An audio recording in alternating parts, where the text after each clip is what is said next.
I've probably never made a claim like this before. I don't think I have in 4 years almost of preaching here. But I'm convinced that if you'll pay attention for the next 30 minutes and you'll apply what I have to say today, some of you will look back 10, 15, 20 years from now and say, that was one of the more important moments of my entire life. The principles I'm going to talk about over the next few minutes, some of you will adapt, some of you will listen, some of you will apply them, and some of you won't. And the ones who apply it will see change in their lives. It will make a difference in your life. I was reading an article recently with a medical physician who was in the physical therapy field. And he was talking, the title of the article was something along the lines of, "No parent, your child will not play professional ball." It was about the idea that there's kids out there who are genetic freaks. They're athletic as all get out. They pick up games quickly. They seem to surpass their peers just almost instantaneously because of their genetic makeup or their passion for the game or whatever it is. But this whole article was about the statistical probabilities of even a genetically gifted child ever playing in the pros. And the numbers are it's just a minuscule chance of even the best of the best ever playing. Because so many things can happen between the time a child is 4 years old and the time a child is 18 or 22 years old.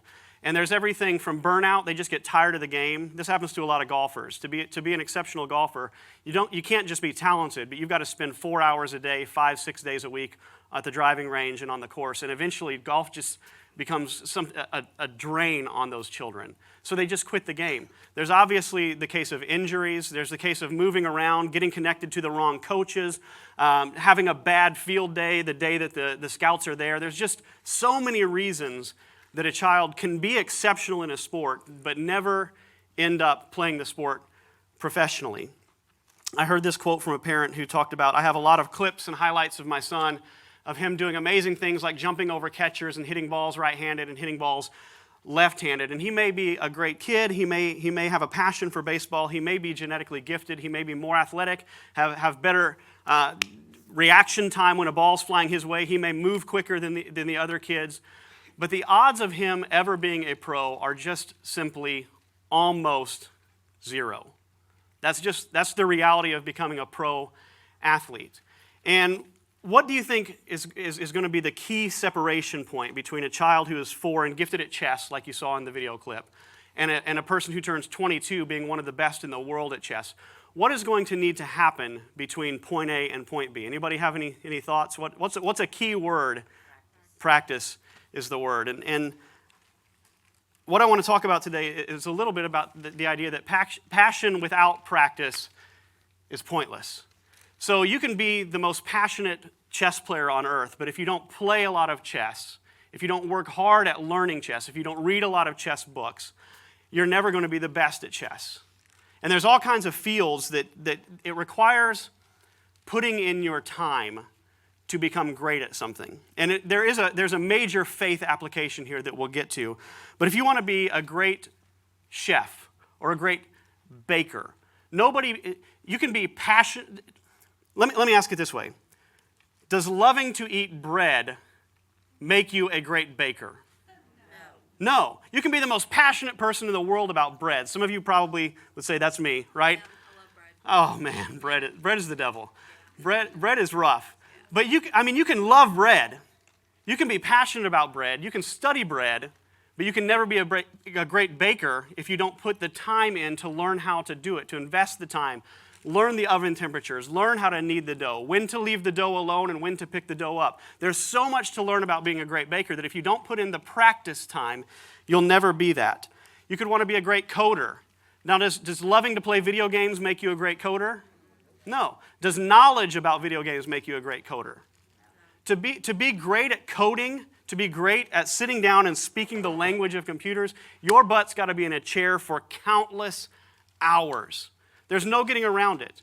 If you want to be great at this, you've got to spend a lot of time. And like you saw in the clip, if you want to be great at chess, you have to put in the practice time. So having the goal, I want to be the best chess player on earth, isn't enough. You can be passionate about your life of chess or your life of baking or your life of coding or being a family man or being a businessman or woman. There's all kinds of things that you could be excited about, passionate about, have knowledge about, and never arrive at that identity because you just didn't put in the time. And faith is somewhat like that. There's a certain faith connection here. Jesus had a brother, his name was James, and James was super skeptical about Jesus. If you can imagine growing up and your brother starts proclaiming, by the way, I'm God, it's natural for a brother to be skeptical about that. But something happened in James's life. James saw some miraculous things where Jesus was concerned and came to follow him. And he wrote what we call one of the books of the New Testament. It was actually a letter that's included in the Bible. And you can read James's view on a lot of things spiritual in the Bible. We call it the book of James. And in the book of James, he says this. He says, faith by itself, if it does not have works, is dead.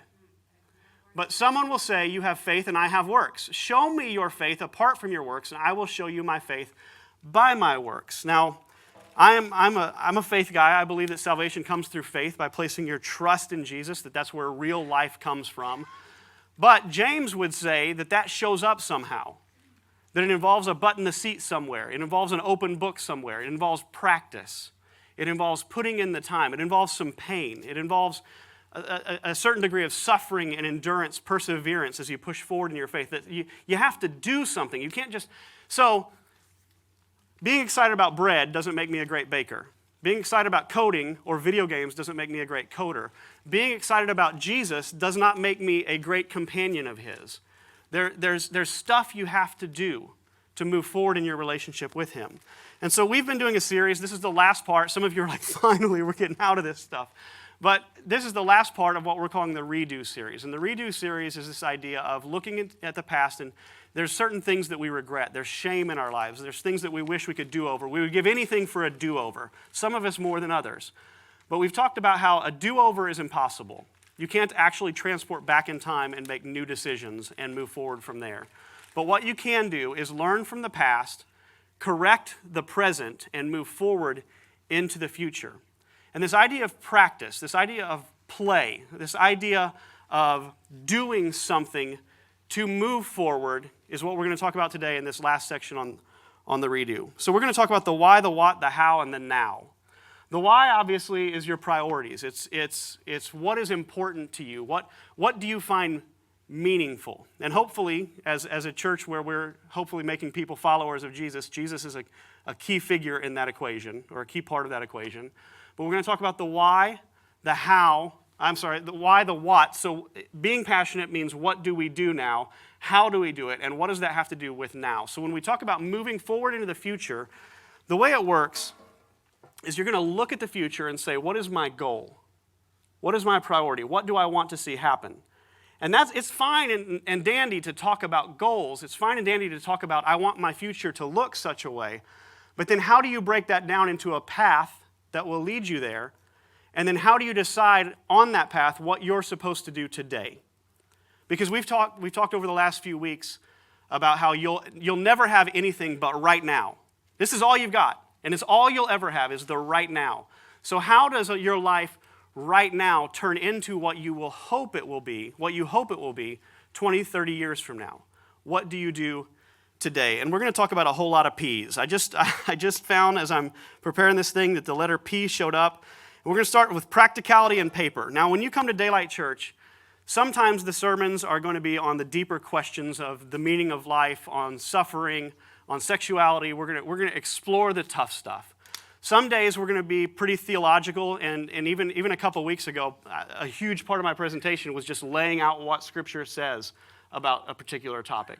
Some days it's going to be, a couple years ago I taught you guys how to sous vide a steak. As a pastor, I feel like that is an important lesson for you guys to learn. You just never know what you're going to learn in here, but today it's going to be super practical. Now some of you will think, man, why weren't there more Bible verses on the screen? Well, I'm convinced that if you'll apply what we're talking about today, the Bible will become a full, robust part of your life. And so it's kind of, teaching a man to fish instead of giving a man a fish. That's the idea today, is that we're going to talk about how to look where you want to be and how to get there in practical ways. And part of that involves paper. I'm going to encourage you to get a journal, I see you have a journal back there. Well done. I'm going to encourage you to find a journal and call it your goals journal or your life journal or your future journal or whatever you want to call it. And it's going to be something you're going to write in. And there's been studies to show that people who write down what they want to see happen And this, and you can apply it for everything from spiritual. I want to be super acquainted with the Bible. Let's just say that's one of your goals, is I want to be very, very acquainted with the Bible.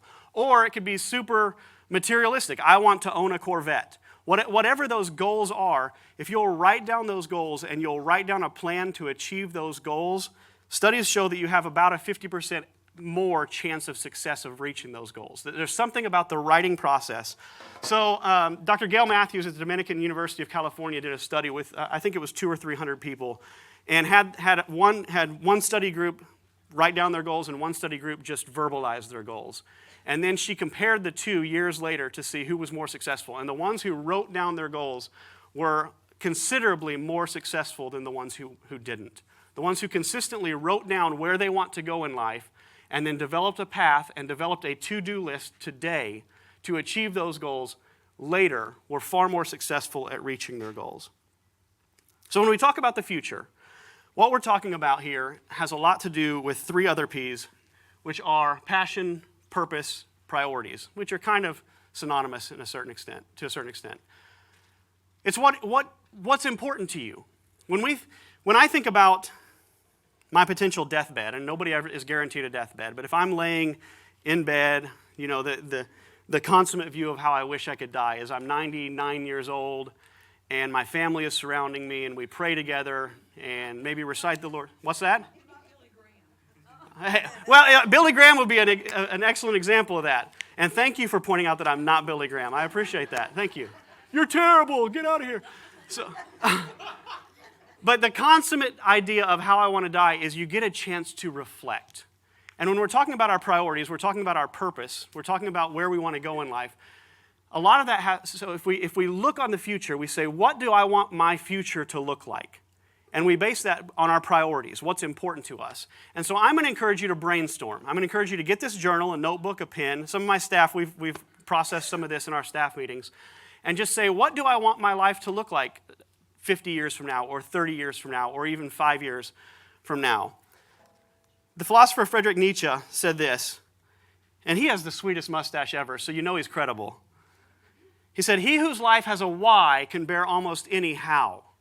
It's when you come to the conclusion that some things are important and worth sacrificing for. So in the clip you saw, Bobby Fischer, who became one of the greatest chess players of all time, was passionate about chess. From the time he could move or pick up a chess piece, stories say that he loved chess. It was his priority in life. And because he was so passionate about it, because he loved it so much, he was willing to pay the price. So in the clip, you see him say, again. He loses a chess match, he says, not next time, not next time. And he was driven, almost to the point of a fault, he was driven by chess. But the idea is to say, what drives me in life? And brainstorm, and write down anything. Write down whatever comes to mind. What's the important stuff? And then you're going to articulate that into some statements about your life. This is what I hope to accomplish. And I'm just... I know it's terrible to stand up here and say I all the time, but all I got is I. And so I went through some of this process, and I've been through the process many times, and I wrote down kind of some of my life goals to give you an idea of the kind of stuff that I'm talking about. This is one of my major life goals, and I stated it like this: I want to help people with little to no connection to Jesus. And then I didn't know how to say it. I wasn't sure how to exactly articulate it, but I want them to see how great Jesus is. I want them to follow him. I want them to fall in love with him. This is, at this point, my favorite picture of Jesus, because it's hard to find a picture of Jesus where he doesn't have a halo. But this picture of Jesus sums him up. This girl was dead, and he sits at her bed and brings her to life. He literally and figuratively allowed blind people to see. He literally and figuratively freed captives. He was what they call the heroic archetype of man. He was perfection. He's glorious, he's wonderful. And I recognize, even during some of the songs, one of the songs today, what am I supposed to do with all my kingdoms next to you? I just have this thought that I have nothing for him. And yet he made me everything. He is worth a life dedicated to. And so this is my passion in life. This is what I want to do with my life. Your list won't look the same as mine, I get that. But this is what I want to do with my life. I also want to bring God's kingdom into a suffering world and encourage others to do the same. I think one of the things Jesus did was illustrate beyond question that God's desire was to move into the world and alleviate suffering. Essentially, he healed every single person he touched. Every person he came across that was sick, he said, sick no more. Every person that was bound up by religiosity and fear and terror, he set them free. Owned by demonic spirits, he freed them. Hungry, he fed them. Separated from the religious world, he brought them in. And so this is part of what I want to do with my life. These are some of my goals. I hope as a church, yesterday we went to Dare to Care, and basically people walked in a circle for 3 hours, packing bags and dropping them off at a station. And legitimately, there will be kids who normally don't get food that are going to have some meals in their backpacks because you guys walked in circles yesterday. And that to me is worth this whole deal. That to me is worth the whole idea, the whole concept of starting Daylight Church and moving forward with it. And I'm thrilled to be a part of who you guys are and what you're doing. But this is one of my goals in life. And then one of them had to do with my kids. And this was a week and a half ago. We just had our 4th child. His name is Riggs Daniel. And you can see he's already plotting to overtake the world. And I wanted to say something about my kids because somehow that's one of my major life goals. And I phrased it like this, and I had some real comma issues in this statement. I'm not sure if I need some comma placement or what. But I said I want to exhibit the love and faithful, adventurous spirit of Jesus for my kids. What I wanted to start off by saying was I want my kids to think the same thing about me as I do about how great Jesus is. I want them to love and follow Jesus. And then I want them to minimize suffering in the world. But I realize that I can't set that as my goal. I can't make them be anything. I can't force them. They are independent human beings with their own will and volition, and they'll move forward. But what I can do is exemplify Jesus. So one of my goals is to exhibit how adventurous Jesus is, that they don't have to be scared, that they can move forward in life, and they can move forward in love and peace and hope. And that's one of my main goals in life. So when I'm brainstorming with my journal open, I'm writing some of the stuff I want to do. These are some of the statements that I'm going to write down. And I want to encourage you to do the same. I want to encourage you to start a journal and say, where do I hope to go in life? What do I hope to do in life? And then what you have to do is go to the next set of P's, which is planning, path, and process. Is how do I get there? So you've got the goal, you've got the life vision, the priority in front of you. It's on paper now. You've got it written out. So now you have to develop a plan to get there.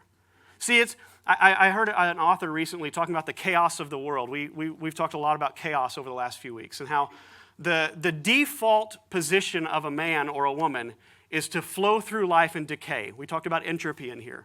If you want to just go through life and float, there's no telling where you're going to end up.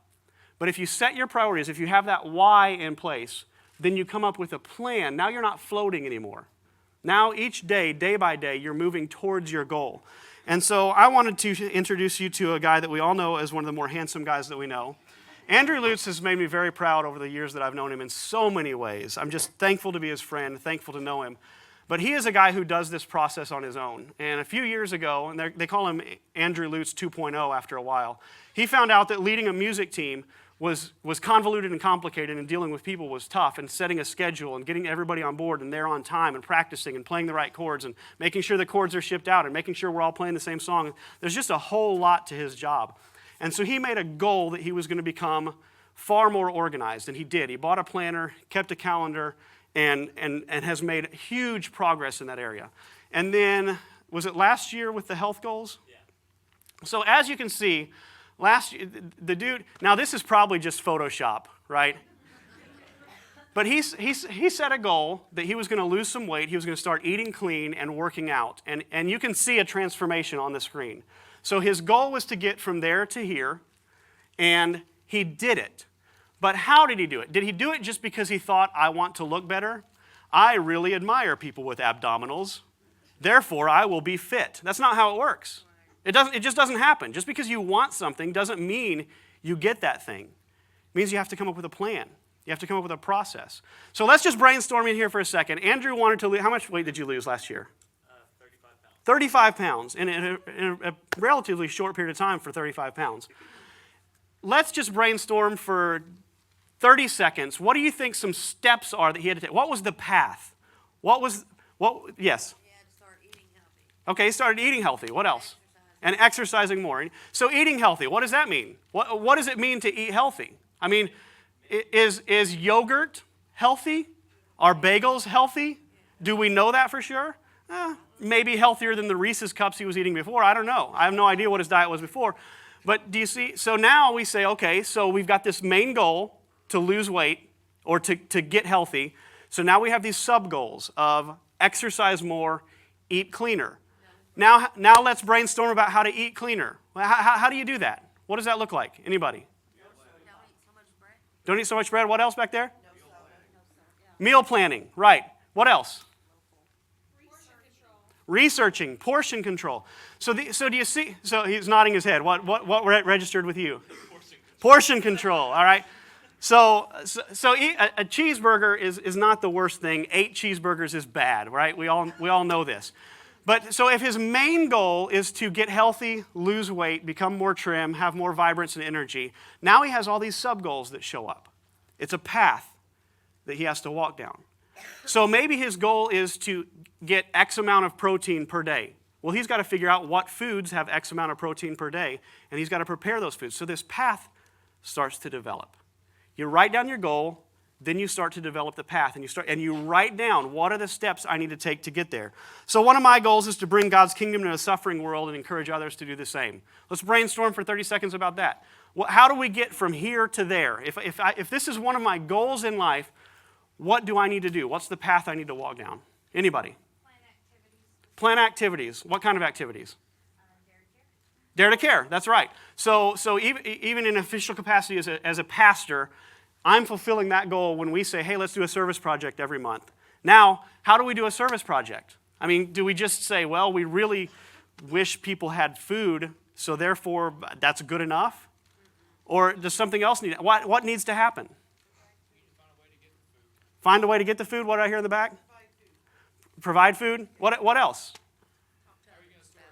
Talk to others. How are you going to store it? And so there's all these questions that arrive. Just because I want to see hungry people fed doesn't mean hungry people are fed. There's a path that has to be walked down. In our case, we've been conscious about partnering with organizations that already know what they're doing. So the question is, where do we get the food? I don't have to answer that question. But I do have to make a connection with someone who has already answered that question. So as I map out my goal, I say I want to minimize suffering in the world. Then I write down, well, where does the food come from? How do we package the food? How do we store the food? All these questions come up. They're obstacles. So the next step is you prioritize and then you determine what are the obstacles. What were some of the obstacles for you in your health and losing weight? Keeping an eye on protein and calories. Okay.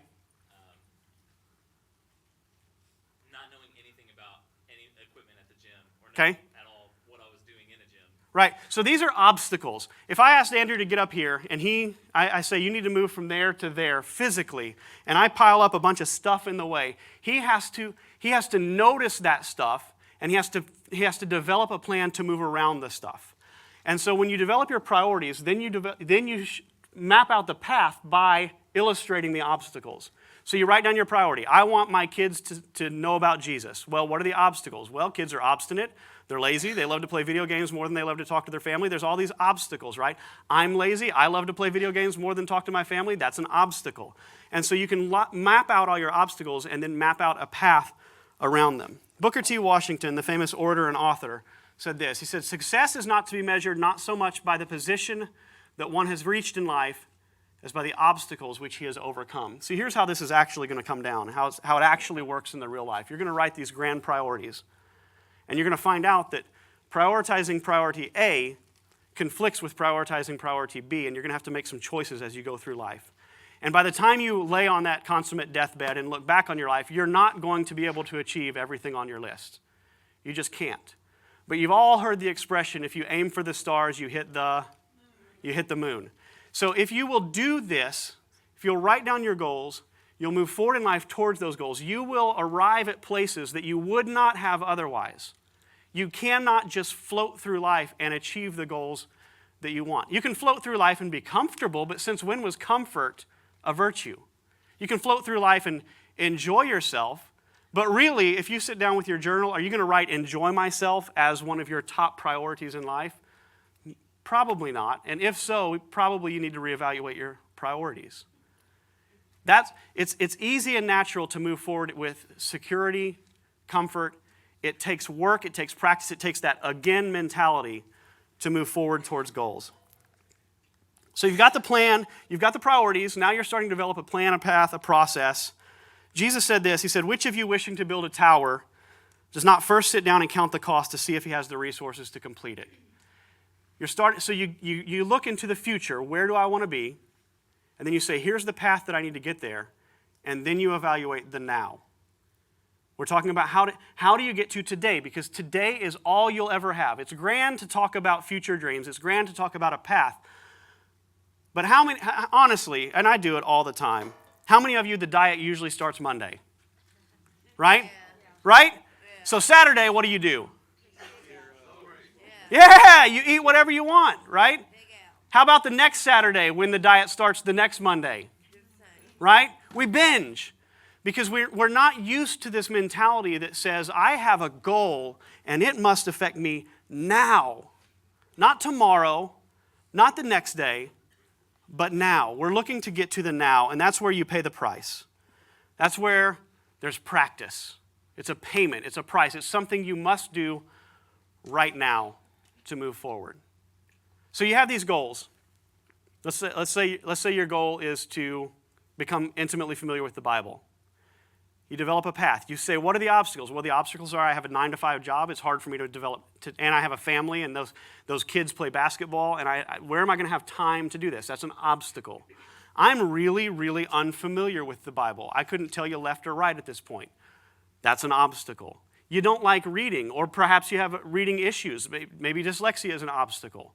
That's an obstacle. So you look at the future, you map out the obstacles, you develop a plan, and then once you've got that plan in place, you develop your 2-day to-do list.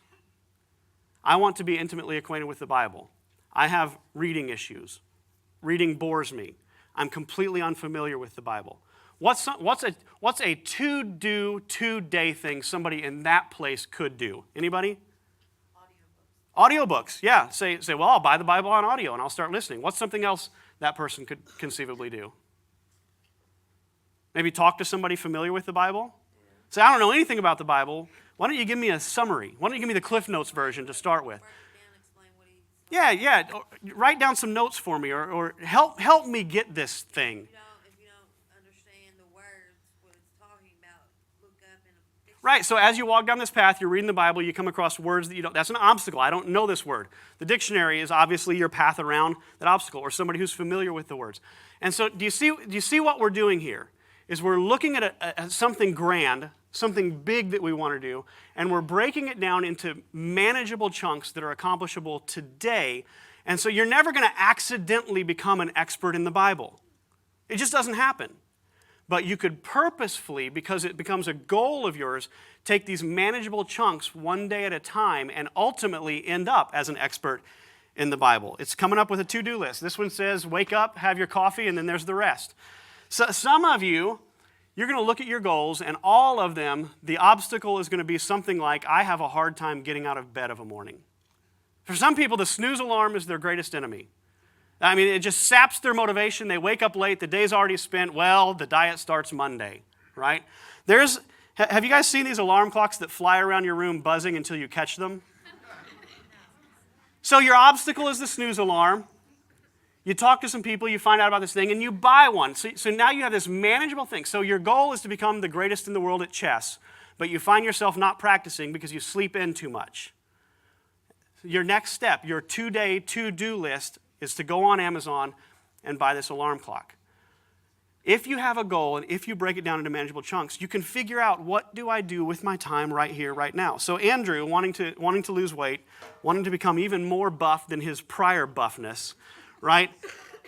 He said he didn't understand the exercise equipment at the gym. That's intimidating. So what do you think he probably did?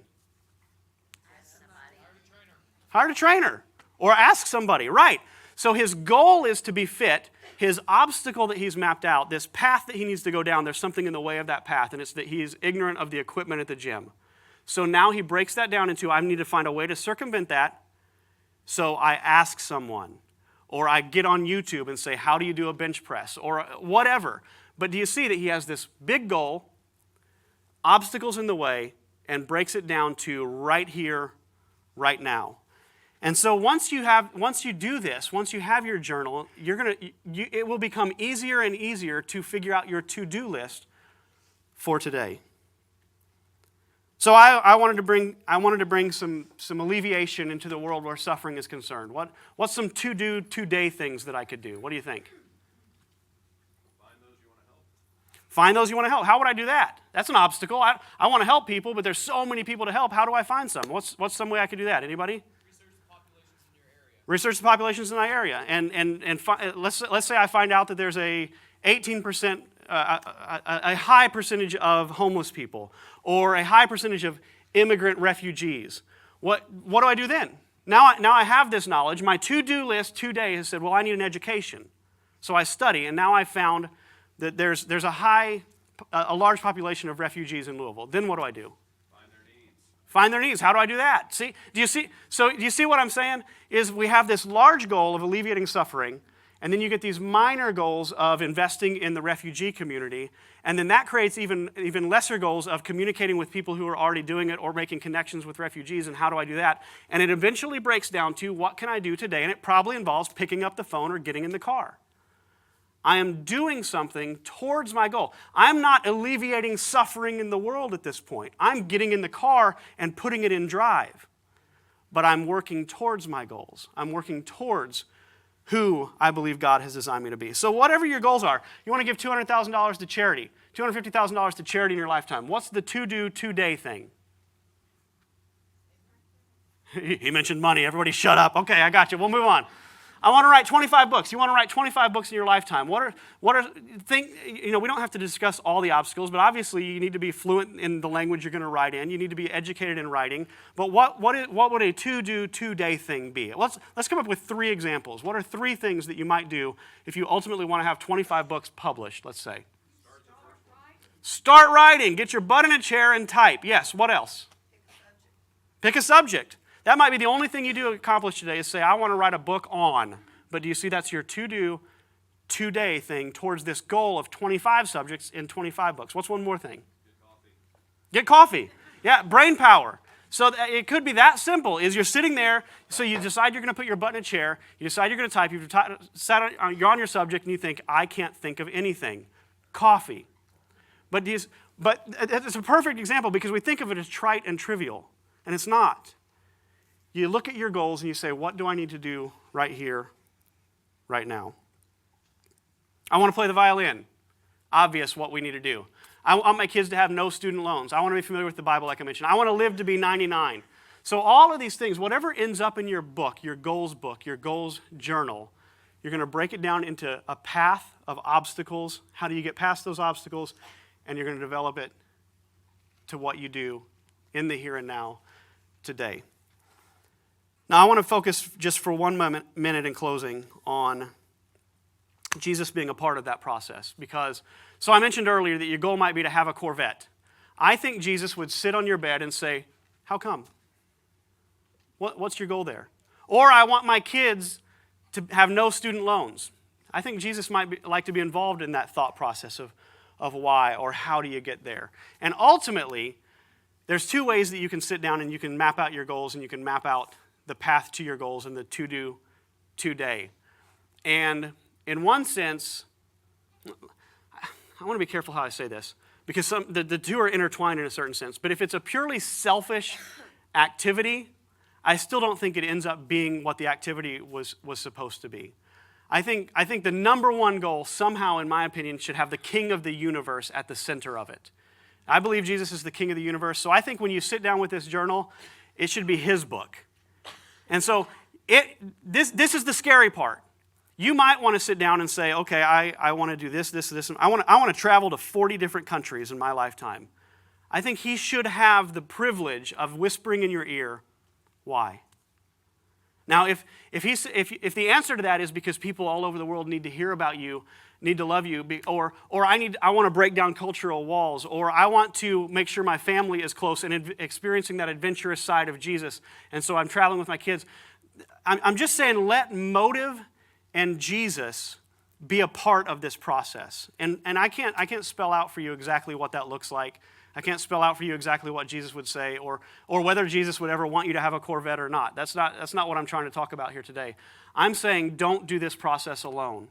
Approach it prayerfully and allow him to be king of not only your life goals, your path, but the here and now. And part of that is mapping out that journal.